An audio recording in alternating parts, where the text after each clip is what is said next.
pray in the name of Jesus Christ. So today's verse is going to be Genesis 15:1. Do not be afraid, Abraham. I'm your shield, your exceedingly great reward.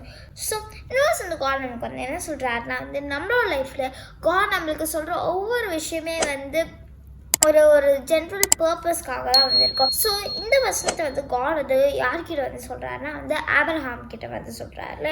So நம்மளோட லைஃப்பில் கூட God வந்து நம்மளுக்கு வந்து ஒரு சில விஷயத்த வந்து நம்மக்கிட்ட வந்து பேசும்போது நான் வந்து திங்க் பண்ணலாம், ஏசப்பா இது வந்து ரொம்ப ஒரு கஷ்டமான விஷயம், என்ன மாதிரி ஒரு மனுஷன் வந்து எப்படி போயிட்டு இதை வந்து பண்ண முடியும் அப்படின்ட்டு காட் நம்மக்கிட்ட ஒரு சொல்லும் போது நம்ம வந்து பயப்படுவோம் இல்லையா, நம்ம வந்து தயங்குவோம் இல்லையா. ஆனால் நம்ம வந்து அந்த மாதிரி இருக்கக்கூடாது.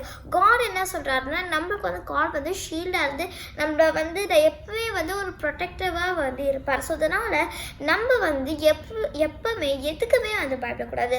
காட் சொல்கிற விஷயத்த நம்ம அப்படியே செஞ்சோன்னா அட்லாஸ்ட் நம்மளோட லைஃப்பில் தான் வந்து நம்மளுக்கு வந்து ஒரு ஹாப்பியான ஒரு லைஃப் வந்து கிடைக்கும் இல்லையா. ஸோ இதனால் இனிமேல் நம்மளோட லைஃப்பில் காட் நம்ம சொல்கிற ஒவ்வொரு விஷயத்தையுமே அதுக்கு ரெஸ்பெக்ட் கொடுத்துட்டு வந்து அண்ட் தென் அதை நம்மளோட லைஃப்பில் வந்து பயப்படாமல் வந்து நம்ம வந்து செஞ்சோன்னா கண்டிப்பாக நம்மளோட லைஃப்பில் வந்து காட் வந்து நம்மளை வந்து பெஸ்ட்டாக வந்து வச்சுருப்பாரு.